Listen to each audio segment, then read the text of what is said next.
have patience, know that where you are right now is exactly where you need to be. Take in all the information that you need and grow every day, learn every day. Think about it from a place of serving people. If we think about it from a place of getting money, it won't happen. Hello there, and welcome back to the My Future Business Show. My name's Rick Nusky. I am your host. Now, if this is your first time joining us on the call, welcome. And for those who have supported us for any length of time, thank you for your ongoing support. I love reading your feedback, love it when it comes through. It makes a great deal of difference knowing that the show is making a difference for you. Now, on today's show, I have the pleasure of welcoming founder of Digital Marketing Group, Mr. Gurpreet Buttar. Welcome to the show, Gurpreet. Hi, Rick. Nice to meet you. Thank you for Yes.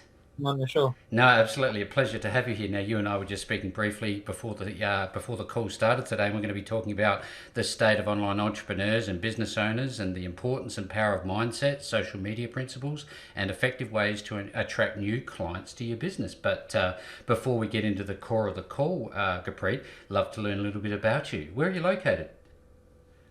Yeah, I'm located in Vancouver, British Columbia, Canada. Oh, beautiful! What a wonderful place to live. Did you grow up there? Tell us a little bit about the Uh, place. no, actually, I grew up north, a smaller town, about 8 hours north. It's called Prince George. Prince It's George. yeah, it's fairly central to British Columbia, and yeah, I grew up there. Went to university in Edmonton. Edmonton's in Alberta, the Yes. province right before, and then I lived in Calgary for a while, and then I moved down here. The opportunities and most of my family is here, so uh, Fantastic. that's where we kind of settled now Now, for the tell me, last. tell me a little bit. Given that you're in, Alberta and places like that, hockey's a big thing. Who's your team? Do you have one? To be honest, no, I don't watch much hockey anymore. I was growing up. I was a fan of obviously Gretzky and all that, and Wayne uh, Gretzky. Yep.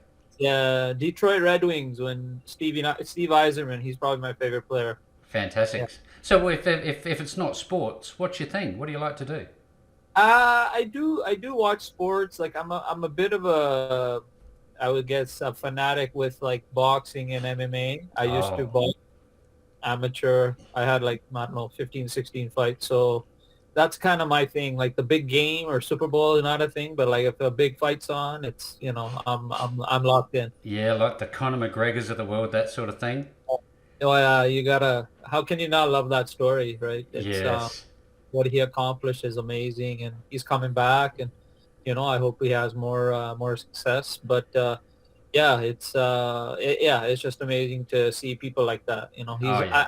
He's like the Muhammad Ali of MMA, I Yeah, think. absolutely. I enjoy watching it too myself. Now, I tell you, it tells you a lot about mindset. We're going to be obviously touching a lot of about the importance of mindset in a while. But tell us a little bit about what it was like growing up. Can you recall any fun times?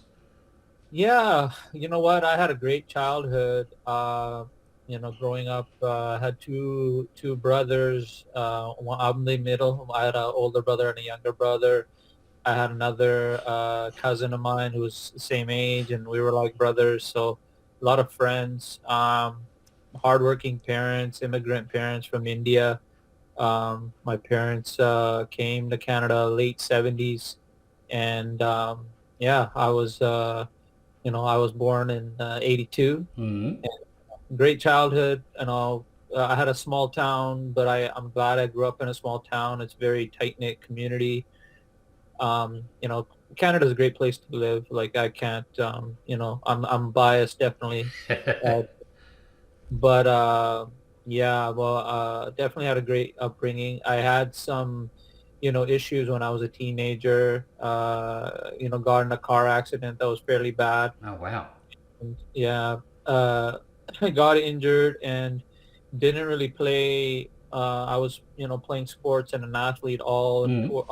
then, and then that changed, and then in my 20s I got into boxing, and so yeah, it's been a wild ride, and went to university, and Yep, yep. yeah, and but a lot of fun stuff, and now it's kind of been more entrepreneurship, and how my skills and knowledge and how I can give back and help other people grow, and a lot of people are, whether they're stuck in their 9 to 5 or they know they have a gift that they want to share with the world, they just don't know how. I think that's been my focus the last 4 or 5 years. Yeah, And fantastic. yeah, Now, tell me a little bit about boxing just before we shift gears a little bit. It would teach you a lot about discipline, and I think discipline is quite important. Tell us a little bit about how it impacted your life in that way. yeah, and that's exactly it. There's a saying that fights are won in the gym.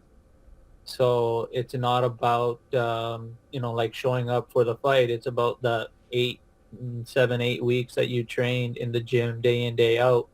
And it's the same thing with entrepreneurship because nothing's guaranteed. You kind of, you have to build a business from nothing. It's not like it's a job where you're guaranteed a paycheck. So you have to show a viable product, as they say, right? Hmm. And show value and be able to not only that is just help your clients and make sure that they're growing and building. So you're building your reputation and building out your case studies and testimonials. But yeah, discipline is key. You are in control of your time, so that could be a detriment to you or a benefit. But like I'm an early morning kind of guy. Yep. um, and I'm right around now is kind of where I split my day, and I'll get to the gym, and then I'll start maybe kind of my second shift as you say it, like 3 4 hours. But like I'm up at like I would say 4:30 to 5:30, and until about 12 1 o'clock I'm in front of my laptop, more or less. So Keep going. it's Yeah. yeah, so it's key. And I think that discipline of your of when you're fighting and training for a fight is like the motivation is like, what's the other guy doing, Yep. what's the other fighter doing? And Yep. in this case it's like I have a responsibility for my clients. I have a responsibility for the people that I can help. Yep. So that's like the internal motivator for me as well. That's a great analogy. Thank you very much for sharing. Now, I know that education must be very important because things are so rapidly changing in your space. Tell me a little bit about how important ongoing learning is for you. Oh, it's nonstop. It's part of your. It has to be a part of your business model, really. I split it up into four buckets. One would be taking care of your clients. One would be continual education and workshop, getting your own coaching, and then obviously the day to day, like putting out your content and things like that, and then also trying to build the back end, whether that be, different strategies and funnels. But yeah, I think continual education, learning new strategies, whether it be sales, and AI is now like a big Big, thing. it's And, taking off, isn't it? it is. And there's a lot of tools out there that can offload your time and be more efficient. And, it might be, sometimes people rush into, let's say, hiring, Hmm. and it might be better just for you to get like a supplemental tool instead, because as you probably know, like we get the shiny object syndrome where we think that this is going to work or this is going to work. It's everywhere. Really, it's about the core piece of your, especially in the beginning, the first at least year or two is going to be about conversations and content, and the sales process, and that should be the 80% of your focus. Yeah. Yeah, so Yeah, it's yeah, funny. It, yeah, go ahead. you're extremely busy. There's no doubt about that. But I always think about, it's great to be productive, and we've talked a little bit about the tools. But do you give yourself time to step away, and how important is that for your clients to think about? Do you think? Yeah, and it's been an issue of mine as well. I won't lie, but Hmm. I've gotten more consciously aware of that. And because when we have some sort of a particular goal in mind, like I have the event coming up next week. Yes. Yes. but we get so focused and we put these blinders on. We're not open to like all the other kind of things that are coming and opportunities, right? For us to grow and learn. So it's and also like making sure that you're taking care of your health. You're making sure you're getting enough sleep. You're making sure you're getting your exercise, and you're eating good, nutritious food that's going to help your body Mm-hmm. be that more efficient. And um, I think that's key as well. Yeah, I think we will definitely talk about the events and all the things that you're doing via your website nearing the end of the call. So you'll have an opportunity to share that with us Yeah, a little yeah. while in the call. Now, your personal journey as an entrepreneur and a business owner, where did it start? Well, my background is actually from the medical healthcare background. Right. So as I grew up, as I was saying, I got injured in a car accident. It was fairly severe, and it transitioned me. And I was like, you know what? Well, it was towards high school, and I'm like, okay, well, what am I gonna do?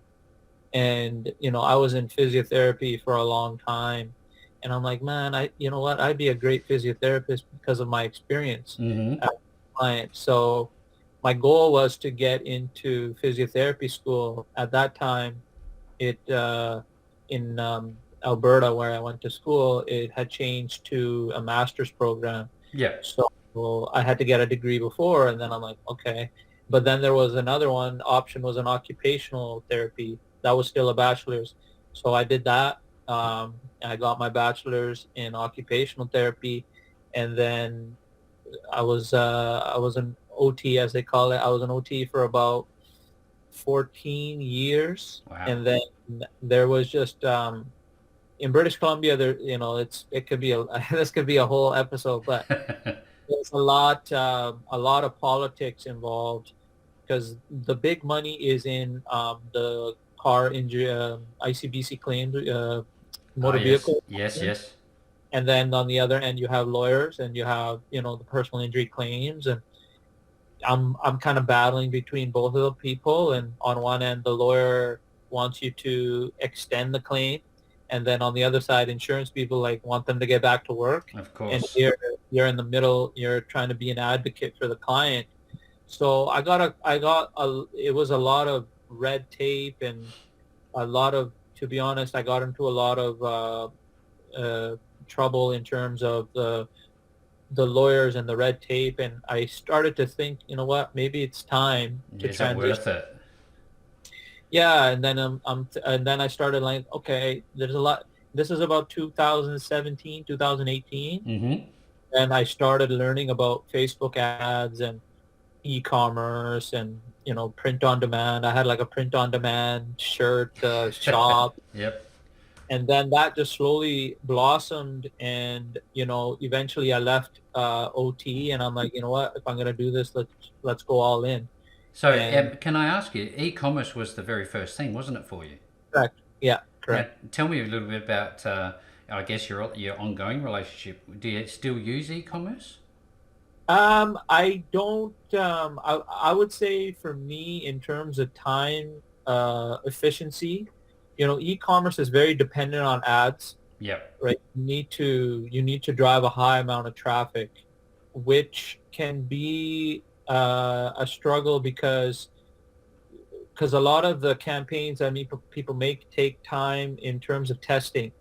And you might have to do two, three, four campaign before you get the proper mix of everything within the campaign, the right assets and the right funnel and all Yep. those type of things. And for me, it was like, I only need one or two clients. Whether like I could have $100 product, but in order to make a living, I would need to sell, let's say 30 or 40 of those. When I have like a $3,000 product in high ticket coaching, and I only need a couple of those, right? So it just, in terms of your time and energy spent, it was that's and that's part of the process. Is you learn as you go and you figure it out. And you have mentors and people tell you like, this is the way to go. And Yep. I'm going, it was part of my path. It's everything's ongoing. We are learning every day, Of every day. course. Now, So I know that, we talked about briefly shiny object syndrome, and just like you had to start from somewhere. Now, how do you help others avoid all that shiny syndrome? What do you do? Where do you start? There are so many options out there. yeah, it's really the key is like, what do you want, right? Like, what are you looking to just get money? Are you looking to actually serve someone? And are you looking at just like something like a product that you want to sell a lot of? And that's fine. Usually those people I don't particularly coach. Mm-hmm. Uh, I'm more in the service coach consulting.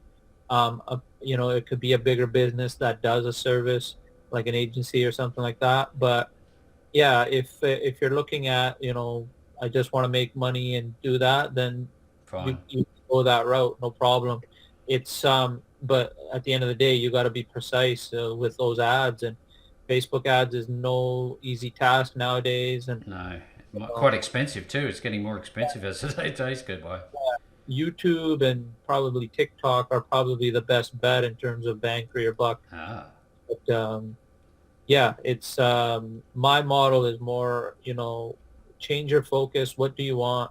Focus on serving clients and the money will take care of itself. If you're focused on the money, you're going to continue with these shiny objects. Like, you know what I mean? There's a process you have to go through. You have to go through struggle. You have to go through ups and downs and, trust in a system that it's working and I'm building and I'm growing every day. I'm not going to be a millionaire tomorrow. That's not how it works. you have to work Right. hard. Yeah, and I think that's the key with this people with the shiny object syndrome. Have patience. Know that where you are right now is exactly where you need to be. Take in all the information that you need, and just be better. Grow every day. Learn every day, and think about it from a place of serving people. If we think about it from a place of getting money, it won't come. It won't happen. Now, I know that generational, I guess, shifts in the generations that are coming through and the people that you work through is changing. You touched on TikTok. I presume, that would be good for a generation. What about older generations? Is it still email marketing? Are there marketing tactics and techniques out there that cross generations, do you think? Yeah, the email marketing still works. Copywriting still works. There's people in terms of, I'm very pro video in terms of content and engagement, but it Beautiful. doesn't mean, it doesn't mean that you can't write. Like blog posts there's tons of people that are making plenty of money on blog posts because you're such a popular blog post. People want to attach their product to your page, right? And then you start talking about SEO and backlinking, and there's room for both, and there's room. And email marketing is never going anywhere. Like everybody looks at their email every day, and there's going to be some subject headline that's going to catch you that's not going to catch somebody else, but it doesn't mean that it doesn't work. I think of email marketing as throwing a net, rather Mm-hmm. than just a fishing pole, rather, with other marketing, sorry about that, with other marketing tactics. Yeah. Yeah, absolutely great feedback. Now, we're actually doing a form of content marketing right now during this conversation. Where do you think content marketing is going to go in the future? Do you think it's going to be core to success? Man, I guess I wouldn't say I'm worried. I think people need to learn to adapt and embrace, the technology because it's gonna happen. I think people try to push back, and when it was my age, people are complaining about video games, and what I mean, like video games are gonna rot your brain and all this stuff. And look, there's now video game world championships, Yeah, it's and amazing, isn't it? people can make you can make a living, designing video games or working for these big video game companies. So I think it's a matter of embracing where you're at. Technology, yes, it's going at a fast pace. It is kind of scary at times. Like what's this going to lead to? but I would rather take the approach of embracing it, use what you can. And yeah, I think that's the best way to approach it for Best me. way forward. Now, I've been mucking around a little bit with AI technology, both free and paid platforms. There seems to be a lot of power there. What do you think of that? What do you think of the changes that are coming through? Yeah, I love Chat GPT.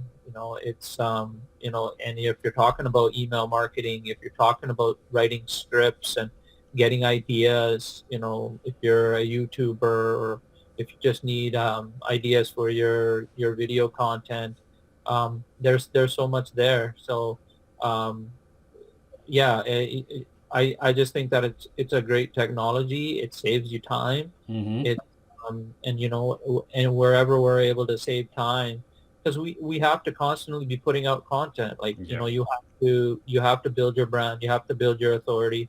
So why not, spend an hour or two on Chat GPT where you can probably build out a couple of weeks, if not a month's worth of content, rather than, racking your brain about how am I going to put this email together or how am I going to put this blog together. I don't have any ideas, you know, Yeah. utilize it. It's there. It's there. Fast track yourself. Now, it's a very interesting synergy in many respects because I've been mucking around with a particular software that if you put in somebody's name or their domain into Yeah. this AI software, it will go search for their latest post and it'll create an artificially AI driven response to their latest tweet that you can therefore use. Now, it's very interesting. I'm wondering if that be the case, do you think that there will always be a need for human to human interaction? I hope so. I hope Yeah. so.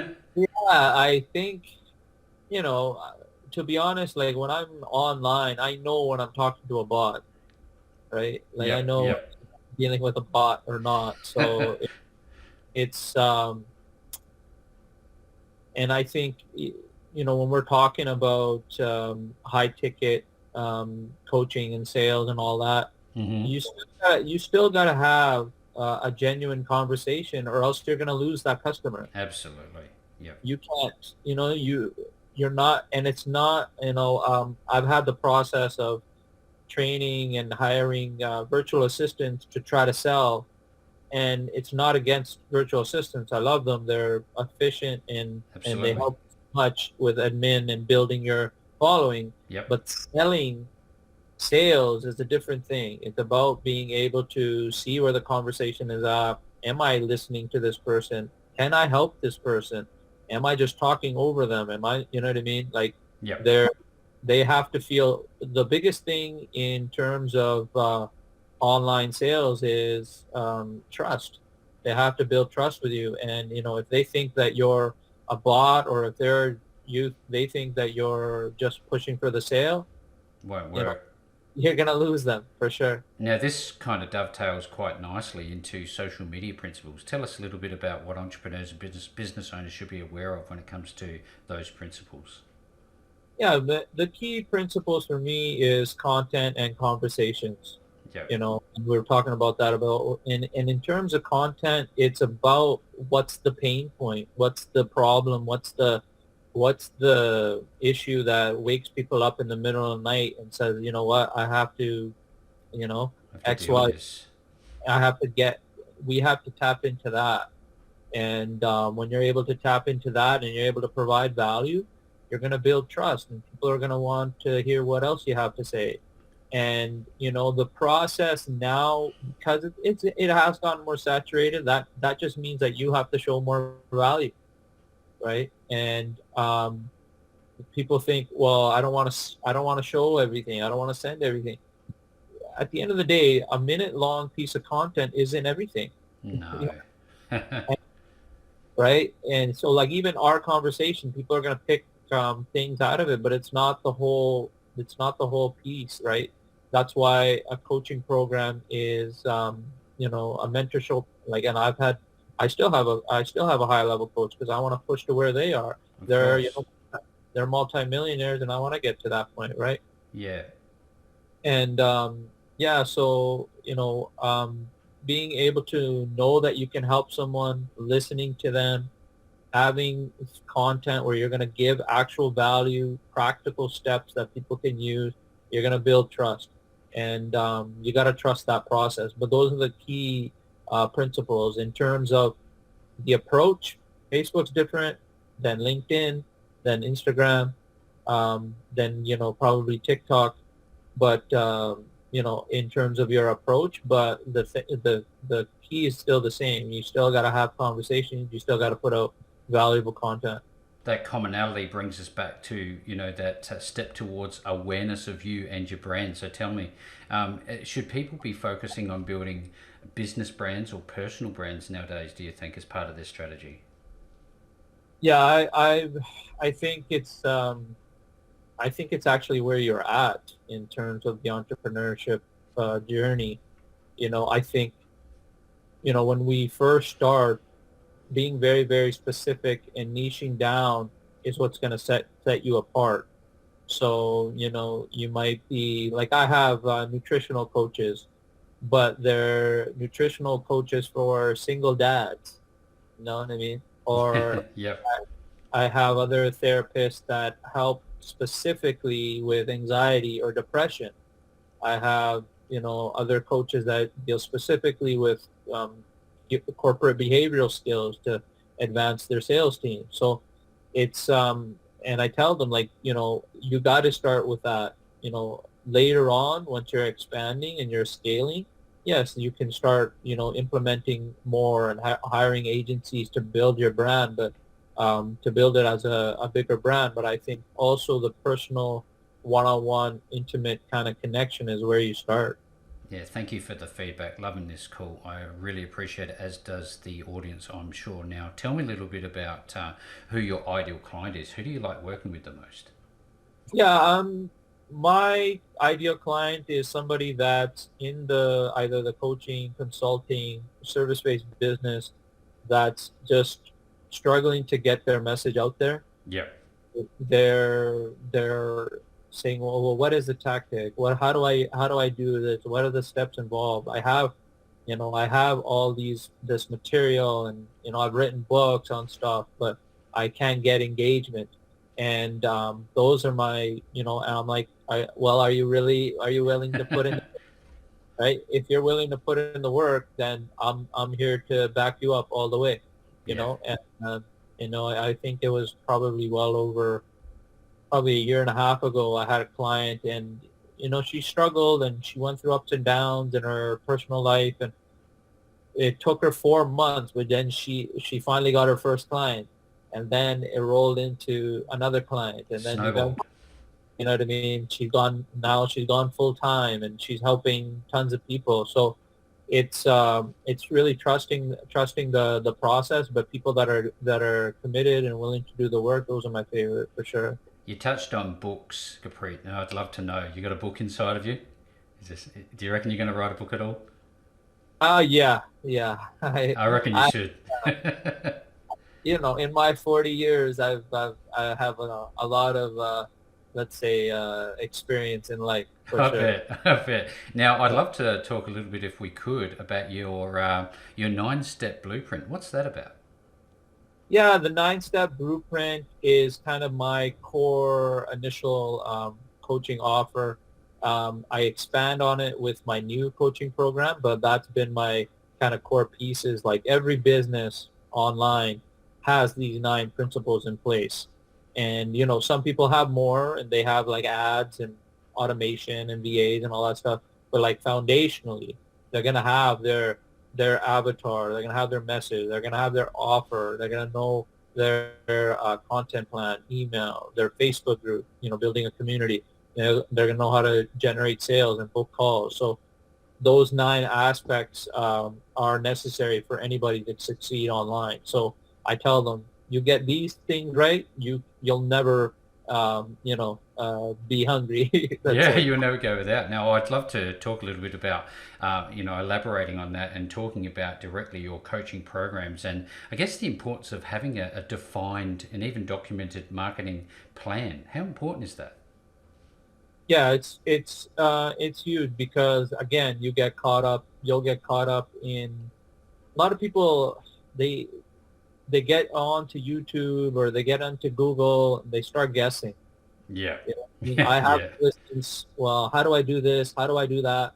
But it works in a certain order. Like you have to initially find what's your message? What's your offer going to look like? Who is your ideal customer, and how do you find that person? Are you doing the proper research, right? And getting those foundational pieces in place before you're starting to put out content, right? Like who are you talking to?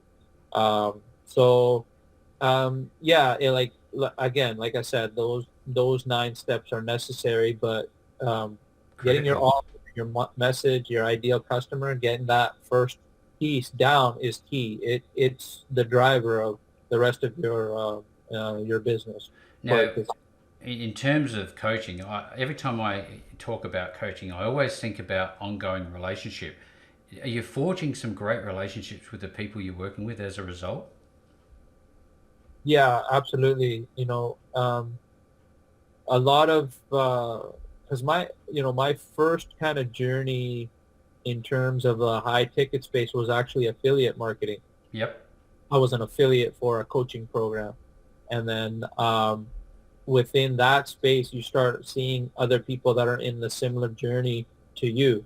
And then you connect with them and they might be a couple of months ahead of you. And they're like, you know what, I would like for you to coach me.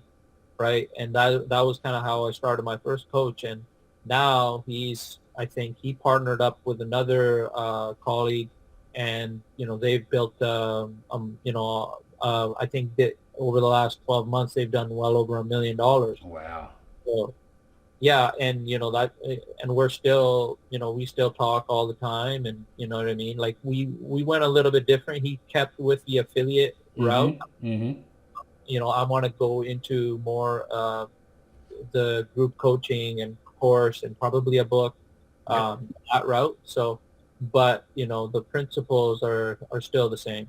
Yeah, loving this call, this feedback. We could talk about so many different things for so long. Let's talk about the event. How does that come about and how do people get involved with that? Yeah, so I've gotten to the point where I'm wanting to scale in terms of doing group coaching and building out my platforms. What once I've learned on this journey, and I guess not all the pitfalls that other people, I've taken on all the pitfalls so Yep. that other people won't have to. So I've extended my program into a 6-month program, and we're doing the first of 4 workshops. The first one, and the workshops are called the Online Entrepreneur Collective, Yes, and yes. the foundational pieces of that is getting rid of the mental blocks that stop us from moving forward in our business, and cause us to procrastinate, cause us to self-sabotage, cause us to get into imposter syndrome. Ah, And when we're able to get rid of those mental blocks, then we'll have the clarity and the focus to channel into our business and move it forward confidently. Because what the journey of an entrepreneur is: continual improvement, continual growth, but it's continual discomfort, ah. and you're constantly in your an uncomfortable zone. You're not in your comfort zone, and people tend to drag back, and that's how the procrastination, the shiny object syndrome, Yes, all yes. that start to happen, and you'll start to mentally block yourself, knowing what you need to be doing, but you end up, you'll do all these other things, and you'll think you're productive, but the business isn't growing, right? Yep. And I'm doing all these things and I'm trying all these strategies. Well, how many calls have you booked? How many conversations have you had? How many pieces of content have you put out?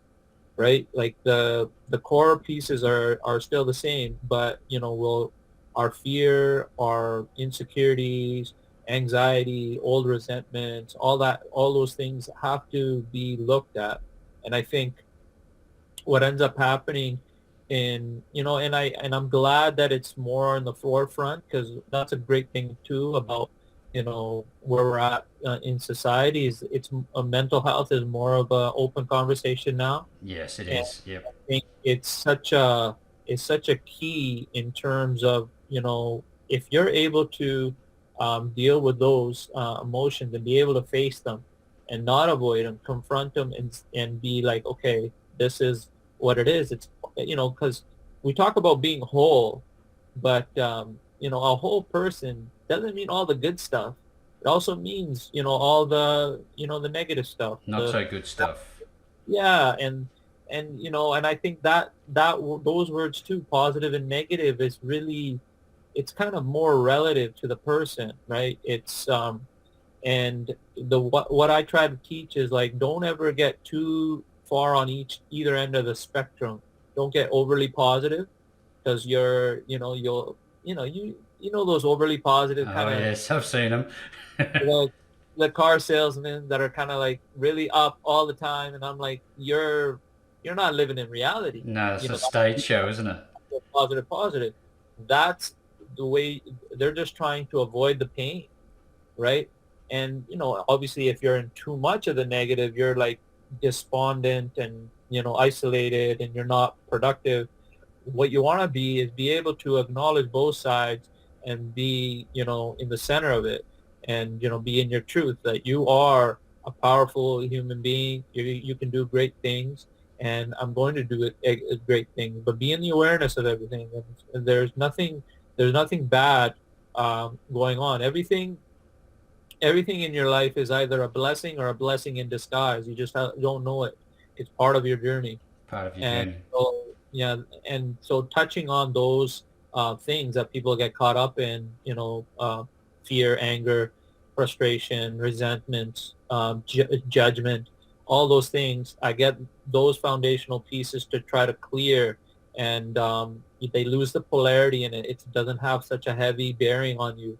And so then you're able to get some mental clarity. And now the next phase is, okay, now let's get your foundational pieces in your business going. Get your messaging, your offer, your content. How do you do sales calls? How do you book calls? How do you generate leads on Facebook? How do you generate leads on LinkedIn? How do you generate leads on Instagram? How do you build out a proper funnel? How do you build out your email marketing? All those things. But it starts, and this is coming from experience because I battled, with my own Your own head, self. Yep.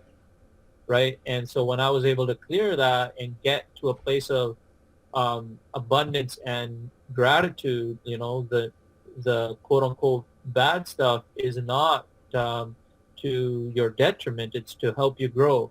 If you're, there's the old saying, it's like, if you want a life that you never had, you have to become a person that you've never been. Oh, And that's profound, isn't it? yeah, and that's exactly what's happening. And it's not an easy road. No.